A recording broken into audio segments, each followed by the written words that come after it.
दर्शकगण, श्रोतागण, भाई और बहनों, मातृशक्ति को नमन। खास, विशेष, मनमोहक, गुणों की खान, अच्छे मानवीय मूल्य देने वाला, हमारी भारतीय संस्कृति की जो मूल्य गिर गए हैं मूल्य, उन मूल्यों की प्रतिष्ठापना करने वाला और उन्नति की ओर ले जाने वाला, हमारी तरक्की कराने वाला, हमारे चरित्र का विकास कराने वाला, हमारा सर्वांगीण विकास कैसे हो उसके सूत्र देने वाला कार्यक्रम में आपका हार्दिक स्वागत है, अभिनंदन है, सत्कार। कार्यक्रम में हम प्रतिदिन नए नए विषयों के साथ में प्रवेश होते हैं। कोई भी विषय रिपीट नहीं किया जाता है। एवरी डे नई खुराक नई दी जाती है, नया भोजन दिया जाता है, नया पाथे दिया जाता है। इसी क्रम के अंदर आज का हमारा विषय एक जीवन निर्माण का विषय लेकर के हम आपके सामने प्रस्तुत हुए हैं। आज का विषय है समय का सदुपयोग। भाई और बहनों, दर्शक श्रोतागण, बहुत ही सुंदर विषय है और व्यक्ति अगर टाइम मैनेजमेंट को सीख लेता है तो जीवन के अंदर सफल होता है। इसलिए भी कहा भी गया है कि टाइम इज मनी।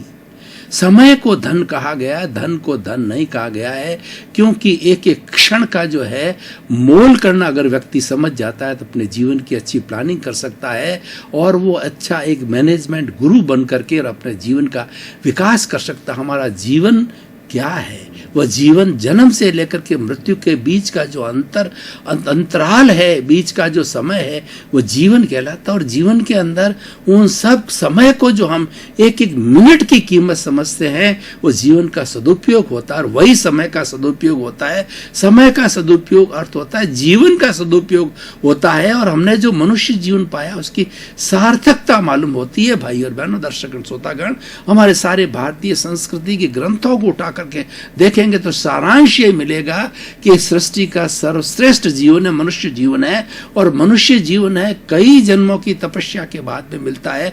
वैदिक परंपरा को यहाँ कोट करना चाहूंगा। वैदिक परंपरा यह कहती है कि 9 भवों तक आप लगातार सुकृत करते रहिए तब मनुष्य भव मिलता है, और उसके अंदर कोई चूक हो गई, उसके अंदर कोई दुष्कृत्य हो गया तो मनुष्य भव नहीं मिलता और 99 भव में जाकर के मिलता है। तो और भाई और बहनों, दर्शकगण, श्रोतागण, उस 99 भव के अंदर भी अगर कोई मिस्टेक रह गई, आपने बराबर मनुष्य जीवन का पालन नहीं किया और सुकृत नहीं किया और लोगों की भलाई नहीं की है, तो आपको 999 भव के बाद में मनुष्य जीवन मिलता है। आप इसकी सार्थकता को समझिए कि मनुष्य भव कितना मुश्किल है और वास्तव के अंदर ये सर्वोत्तम जीवन है। इससे बढ़ के इस सृष्टि के अंदर कोई भी जीवन नहीं है। उस जीवन की सार्थकता टाइम मैनेजमेंट में है। टाइम के लिए कहा गया कि काल करे सो आज कर और आज करे सो अब, पल में परलय होएगी और बहुरी करेगा कब। अरे सोचते रह जाओगे तो कब होगा? कब ये जब हंसा उड़ जाएगा, जब ये सांस बंद हो जाएगी तो राम नाम सत्य होगा और लोग कहेंगे उठाओ उठाओ इस डेड बॉडी को उठाओ, इसका खून सूख गया है, इसके अंदर जो कीड़े मकोड़े आ रहे हैं, इसके अंदर दुर्गंध आ रही है, इसको उठाओ। भाई और बहनों, क्या वैल्यू है इस जड़ तत्व की? इस जड़ तत्व की वैल्यू जब तक है, जब तक इसमें हंसा रहता है, जब तक इसमें शुद्ध आत्मा भगवान विराजमान होता है, तब इस जड़ की वैल्यू है। ये तो एक मंदिर है और ये मंदिर क्या उपयोग कब होता है? उसके अंदर प्रभु विराजमान होते हैं। और मंदिर, अगर मंदिर है और उसके अंदर प्रभु की प्रतिमा नहीं तो मंदिर, प्राण प्रतिष्ठा की हुई प्रतिमा अगर नहीं है तो मंदिर किस काम का? तो ये प्राण प्रतिष्ठा की गई भीतर विराजमान शुद्ध आत्मा भगवान है।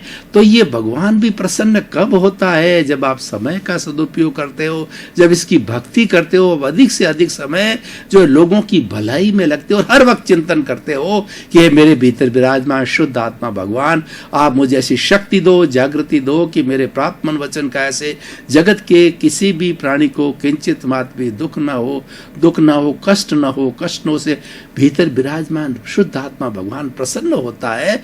और ये समय का सदुपयोग होता है। जो क्षण हमने ईश्वर भक्ति में लगाए हैं, जो क्षण हमने अपने निज स्वरूप को प्राप्त करने में लगाए हैं, वो क्षण सार्थक है और उस समय का सबसे सुंदर उपयोग होता है। और देखिए, कल के बारे में कहा गया कि yesterday has gone away, tomorrow never exists, the moment of the present is with you to do something. What is that moment? That moment is to time management. That is क्षण, जो समय, जो सेकंड का समय है, उसके अंदर सदुपयोग करो, उसके अंदर प्लानिंग करो और ऐसी सुंदर प्लानिंग करो कि आपका जीवन सफल हो, आपको सुख मिले और लोगों को सुख मिले। लोगों के परोपकार की प्लानिंग करो, अपने जीवन को धन्य बनाने की प्लानिंग करो, अपने जीवन को प्रसन्न बनाने की प्लानिंग करो। और वो प्रसन्नता कब आएगी? जब हम नेगेटिव थॉट्स को निकाल देंगे, जब हमारे के अंदर विधायक भाव होंगे, हम राग द्वेष से मुक्त होंगे, तो हम इस 84 लाख जीवा योनि के भीतर विराजमान शुद्ध आत्मा भगवान को दिव्य दृष्टि से दर्शन करते और हम इतने सहृदय हो जाएंगे, हमारी कॉन्शियसनेस इतनी यूनिवर्सलाइज हो जाएगी कि कुत्ता जा रहा है, बिल्ली जा रहा है, पेड़ है या पौधा है, और जो है वो ऊंट है, भैंस है, गाय है और बैल है, हमें किसी को बताना नहीं है। हमें तो अपनी समझ रखनी है, समय का सदुपयोग करना है कि उसके भीतर के अंदर वही परमात्मा है जो मेरे भीतर में है, उसके भीतर विराजमान वही शुद्ध आत्मा भगवान है जो राम में है, कृष्ण में है, महावीर में है, 24 तीर्थंकरों में, 33 करोड़ देवी देवताओं के अंदर वही आत्मा है जो हम सभी चराचर जगत के 84 लाख जीवा योनि में मात्र अपने अपने शरीर का फर्क है। ये शरीर का जो भेद है पूर्व अर्जित कर्मों के कारण है। इस कर्मों के मन वचन काया रूपी ये शरीर जो है कर्मों के भुगतान के लिए मिला है, और उस भुगतान का हम कैसे सदुपयोग करते हैं उसके लिए हमें समय का सदुपयोग करना पड़ेगा, हमें टाइम मैनेजमेंट करना पड़ेगा। देखिए, हमारा जीवन सीमित है। अव्वल तो हमें पता नहीं कि हमारा जीवन कितना है।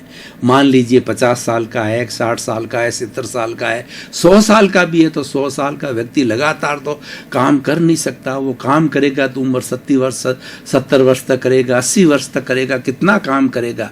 तो मान लीजिए हमारा आइडल पीरियड कुछ भी है 50-60 साल, वर्किंग जो पीरियड होता है लाइफ का 50 ईयर्स मान लीजिए, तो 50 ईयर्स की प्लानिंग आप इतनी जबरदस्त करो कि आपका हर क्षण उसके अनुरूप चलना चाहिए। आप सूर्योदय से, आपको जब सूर्योदय उठते हो तो सबसे पहले 24 सोने के पहले समय का जो हमारा 12 घंटे का वर्किंग पीरियड है उसका मैनेजमेंट करो कि ये समय मुझे कहाँ कहाँ पर लगाना है, और इसके अंदर मैं कोई ऐसा कार्य नहीं करूं कि जिससे मुझे स्वयं को जो अप्रसन्नता हो, मुझे स्वयं को कष्ट हो। पहले अपना मंगल देखो, अपना कल्याण देखो। यही समय की पुकार है कि मेरा उससे नुकसान तो नहीं है। अगर आपको स्वयं को नुकसान नहीं तो दूसरे का नुकसान नहीं हो सकता। मैं आज बोल रहा हूं वो चीज मुझे अच्छी लग रही है तो निश्चित रूप से श्रोतागण आपको अच्छी लगेगी, क्योंकि ये तो एक प्रतिबिंब है, एक तो ये प्रतिध्वनि है। जो मैं बोल रहा हूं वो की प्रतिध्वनि लौट के मेरे पास आएगी। मैं अच्छा बोल रहा हूं तो अच्छा आएगा, बुरा बोल रहा हूं तो बुरा आएगा। इसका अर्थ ये हुआ कि ये सारा संसारिक प्रतिनिधि, कभी आप कुएं के पास में गए हो तो कुएं की तरफ जो है मुंह करके आपने ओम की आवाज दी, भीतर से ओम की आवाज आएगी, और आपने आवाज दी इडियट तो इडियट की आवाज आएगी। इसलिए हमारा जीवन जो है प्रतिध्वनि है। तो हमें अपने चिंतन को अच्छा बनाना है, और चिंतन को अच्छा बनाने के लिए हमें टाइम का मैनेजमेंट करना है। तो इसलिए भाई और बहनों, दर्शकगण, श्रोतागण, हर समय के सदुपयोग आप अच्छी तरह से समझो।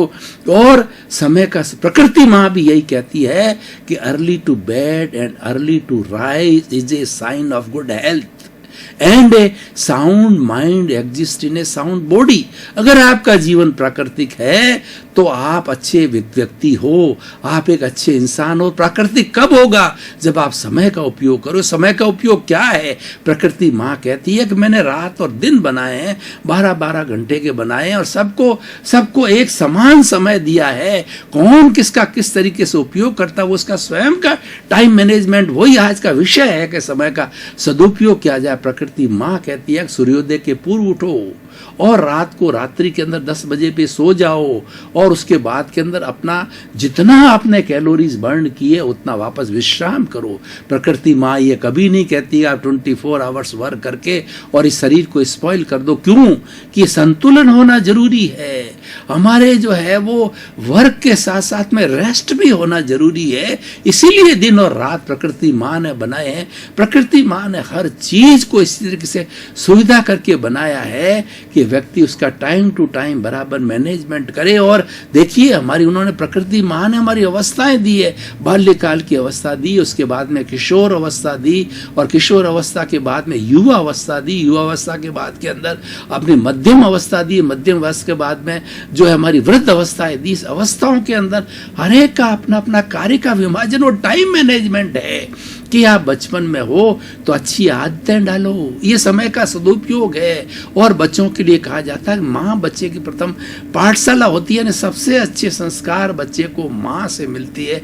माँ अच्छी होती है तो संस्कार अच्छे मिलते हैं। और हर महान व्यक्ति, आप पूरे विश्व का इतिहास उठा करके देख लीजिए, जितने जितने महान व्यक्ति हुए जिन्होंने विश्व के लिए भलाई का कार्य किए, विश्व के लिए अच्छे कार्य किए, उसके पीछे कोई न कुछ उसकी माँ है, उसकी पत्नी है, उसकी बहन है, यानी कोई न कोई नारी शक्ति और माँ तो होती है। क्योंकि माँ सबसे पहले अपने बच्चा जो कलेजे की कोर होता है, और वो ये चाहती है कि मेरा अच्छा जो है व्यक्ति अच्छा इंसान बने, और वह व्यक्ति किसी को कष्ट नहीं दे, और वह व्यक्ति उस व्यक्ति में गुण आवे, संस्कार होवे, माँ परवाह करती है। तो भाई और बहनों, हम समय की बात कर रहे हैं। समय के लिए तुलसीदास जी ने कितना सुंदर कहा है, तुलसी नर का क्या बड़ा और समय बड़ा बलवान, काबा लूटी गोपियां और वही अर्जुन और बाण। देखिए समय की कितनी वैल्यू बताई गई है कि अर्जुन का गांडीव धनुष, उसका नाम सुनकर के लोग थर्रा जाते हैं, लेकिन उसका बुरा जब समय आया, उसका टाइम खराब आया, यानी उसका पापोदय हुआ, तो उसकी प्रिय गोपियां उसके सामने गांडीव धरते, उसके धनुष उसके पास में है, लेकिन वो चला नहीं सका। और उन्होंने जो मीणा लोगों ने उसकी प्रिय गोपियों की इज्जत को उसके सामने लूटा और कुछ नहीं कर सका। देखिए समय बड़ा बलवान होता है। और ऐसा कहा जाता है हर व्यक्ति को भाग्य जो एक समय आता है कि भाग्य दरवाजा खटखटाता है, आहट करता है, उस आहट को पहचाननी चाहिए। वो पहचाने कैसे में सदुपयोग करना चाहिए। हमें भाग्य से हमारा अच्छे दिन प्रारंभ हो गए, लेकिन हमने समय का मैनेजमेंट नहीं किया, उस समय को फालतू गंवा दिया। 5 साल का 10 साल का पीरियड जीवन में व्यक्ति को हाइट्स पे ले जाने के लिए हर व्यक्ति को मिलता है, लेकिन उसको पहचानना जरूरी है। उस पीरियड के अंदर अच्छे पीरियड में आप मैनेजमेंट कीजिए, उस पीरियड में सोइए मत, उस पीरियड में व्यसन मत कीजिए, उस पीरियड को आप बर्बाद मत कीजिए। और उस समय के अंदर आप जो अच्छे अच्छे प्रोजेक्ट हाथ में लीजिए, अच्छे लोगों से मिलिए, आप अच्छा परिश्रम कीजिए, और आप उसको इन्वेस्टमेंट जिसका जो कार्य है, विद्यार्थी है तो विद्यार्थी अच्छी पढ़ाई करे, बिजनेसमैन है तो अच्छा इन्वेस्टमेंट करे, और नेता है पॉलिटिकली है तो जनता के बीच में रह करके उस समय को बहुत अच्छा बनाए। और अगर कंपटीशन करने वाले लोग होते हैं तो समय का सदुपयोग करके जब उसका बेस्ट लकी टाइम चल रहा है उसके अंदर कंपटीशन की तैयारी करो, एकाग्रता से करे। ये एकाग्रता समय का प्रबंधन है, ये समय का सदुपयोग है। आप पढ़ने के लिए बैठ गए और आपका मन इधर उधर डोल रहा है, मात्र आपका जो किताब खोल करके बैठे और किताब के अंदर मन नहीं लग रहा है, तो वो दद्द चित्त नहीं होने से वो चीज एकाग्र नहीं होती और वो चीज याद नहीं होती है। ये समय का दुरुपयोग है। और अधिकतर सामान्य व्यक्ति समय का दुरुपयोग करता है। लोग ताश खेलते रहते हैं, लड़ाई करते हैं, झगड़े करते हैं, 10 बजे उठते हैं, रात को 2-2 बजे तक पिक्चर देखते हैं, टीवी देखते हैं, बाहर में जाते हैं और बाहर में क्या क्या करते हैं ईश्वर ही जानता है। तो ये क्या, ये समय का दुरुपयोग। इसके लिए हमको ये जीवन नहीं मिला है। जीवन के एक एक क्षण का समय गोएंग माप अमाए। कितनी बड़ी सुंदर शक्ति भगवान महावीर ने कहा है कि हे गौतम, एक क्षण भी प्रमाद मत करो। जितना जितना प्रमाद की अवस्था में रहोगे उतना उतना निज स्वरूप की अवस्था में रहोगे, और वह अवस्था आपके कर्मों को काटने की अवस्था। जैंग चरे जैंग चिट्टे, जैंग मासे जैंग सहे, भुजन तो न बासन तो पाव कमंग न बंदई। भगवान महावीर ने कहा है कि चलने में, उठने में, बैठने में, खाने में, पीने में, सोने में, देखने के अंदर तुम जो है सावधानी बरतो, समय का सदुपयोग करो, जहना करो कि किसी जीव की हिंसा ना हो, क्योंकि प्राणी मात्र के को कष्ट देना ये सबसे बड़ा पाप है। और इसी हमारे सारे धार्मिक ग्रंथों ने इसी को पाप माना, किसी को कष्ट देना, स्वयं को कष्ट देना भी पाप है। इसलिए प्राणी मात्र को हमारे द्वारा कष्ट न हो ऐसा कार्य करना चाहिए और हमें अभयदान देना चाहिए। 84 लाख जो जीवा योनि है, इसके अंदर पृथ्वी का है, अप का है, तेजस का है, वायु का है, वनस्पति का है और तृष का है, 6 काय के जीव रहते हैं। उन सब को हमें अभय दान देने चाहिए कि तुम मेरे मित्रवत हो, जैसे मेरी आत्मा है वैसी तुम्हारी आत्मा है, और मेरा शरीर है, मेरा परिवार है, मेरा घर है, गृहस्थी है, उतना उतना तो मैं पानी का उपयोग करूंगा, पृथ्वी के लिए भवन बनाऊंगा, और वायु का उतना उपयोग करूंगा, जल का उपयोग करूंगा, अग्नि का उपयोग करूंगा और आकाश का उपयोग, पृथ्वी जल अग्नि वायु और आकाश 5 तत्वों का उपयोग करूंगा। लेकिन अपने स्वार्थ के लिए ऐसा नहीं कि मैं दोहन करता रहूं, अटालिकाएं बना रहूं, बैंक बैलेंस जो है बढ़ाता रहूं और खूब फैक्ट्रियां खोलूं, और जो है वो मैं अपना स्वार्थ के लिए, अपना धन दौलत इकट्ठा करने के लिए लोगों को कष्ट देता रहूं, लोगों का शोषण, ये समय का दुरुपयोग है और ये जो है बिल्कुल जो है निरर्थक बात है। इसलिए भाई और बहनों, दर्शकगण, श्रोतागण, अब आज मैं थोड़ा इस एपिसोड को आज के सिनेरियो से जोड़ता हूँ कि व्यक्ति समय का कितना उपयोग करता है। जो हम अंग्रेज लोग होते हैं वो बड़े टाइम के पंक्चुअल होते थे, इसलिए इंग्लिश टाइम का आज भी वर्ल्ड के अंदर बहुत ऊंचा स्थान है। अगर उन्होंने 10 बजे का समय दिया है तो ब्रिटिशर्स लोग राइट 10 बजे पर वो कार्यक्रम प्रारंभ कर देते थे। किसी भी सूरत में लेट नहीं होना चाहिए, और किसी भी समय के अंदर अगर कार्य का बड़ा व्यक्ति आने वाला नहीं आ रहा है तो कार्य स्टार्ट हो जाता, और आने वाला व्यक्ति भी ध्यान रखता था टाइम मैनेजमेंट का। और इंडियन टाइम भाइयों बहुत बदनाम है, क्योंकि हमारा इंडियन टाइम का कोई मैनेजमेंट नहीं होता। 10 बजे हम कहते हैं, 12-1 बजे कार्यक्रम करते हैं, तब श्रोता लोग ऊब जाते हैं, उठ करके चले जाते हैं या निंदा करते हैं कि हमारा टाइम का वेस्टेज कर दिया। तो भाई और बहनों, ये भी एक तरह की हिंसा है, इसको रोका जाना चाहिए। समय का दुरुपयोग एक हिंसा है, समय का दुरुपयोग अवगुण है, समय का दुरुपयोग विनाश का कारण है, और समय का दुरुपयोग हमें दुर्गति के अंदर ले जाता है। समय का दुरुपयोग हमारी प्रतिष्ठा गिराता है, और समय का सदुपयोग हम सोचे, समय का सदुपयोग हमें महान बनाता है। समय का सदुपयोग हमें शांति देता है, आनंद देता है, सुकून देता है। कैसे देता है? आपने मेडिटेशन में बैठ गए, अपने निज स्वरूप को पहचानना चालू किया, आपके भीतर विराजमान शुद्ध आत्मा भगवान से आपने बातें करनी प्रारंभ की, उनको रिझाया, उनका आशीर्वाद लिया और उनसे बातें की कि हे मेरे भीतर विराजमान प्रभु, मैं आप इस कारावास में हो, मैं इस कारावास से आपको मुक्त कराऊंगा, यानी आपको जो कर्मों से मुक्ति दिलाऊंगा। उसके लिए मैं आपके स्वरूप को ज्यादा से ज्यादा, निज स्वरूप को पहचानना जो ही हम प्रारंभ करते हैं, तो ही उसके साथ के अंदर जो कर्म शरीर होता है, लिंग शरीर होता है, कॉजल बॉडी होता है, जिसमें राग द्वेष होता है, जिसमें कषाय होता है, जिसमें पुण्य पाप होता है, तो वो निज स्वरूप का प्रारंभ करते हुए कहते हैं कि झाड़ा कर आ गया, तो वो भागना चालू करते हैं, उसको निर्जरा बोलते हैं, और ये टर्बुलेंस हो जाती है, और ये जो कार्बन शरीर शिथिल पड़ता है, लंबे समय तक जो निज स्वरूप का भान रहता है, तो शिथिल होके धीरे धीरे धीरे, जिस तरीके से एक जो है मंत्रवादी तांत्रिक है, अपने जो है तंत्र की विद्या से, मंत्र की विद्या से उसके मनुष्य के भीतर जो भूत होता है, उस भूत को खींचने की, हिलाने की कोशिश करता, भूत उसकी चोटी को पकड़ लेता। उसी तरीके से हमारा जो कार्बन शरीर, हमारा पुण्य पाप, इसकी चोटी को पकड़ने के लिए, इसको इससे दूर हटाने के लिए, भीतर विराजमान परमात्मा को मुक्त कराने के लिए, शुद्ध बुद्ध मुक्त कराने के लिए जो है हमें जो है वो निज स्वरूप, उसका स्वरूप का ध्यान करना चाहिए। वो ईश्वर भक्ति कहलाती। ईश्वर स्वयं भीतर विराजमान शुद्ध आत्मा भगवान है, और हम शुद्ध बुद्ध मुक्त हो जाए। ये समय का सर्वोत्तम उपयोग है। हमारे धार्मिक ग्रंथों ने ईश्वर भक्ति को समय का सर्वोत्तम सदुपयोग कहा गया है, और इसके नीचे सारे जो है वो उसके नीचे है, उसकी सेकंड कैटेगरी के अंदर है।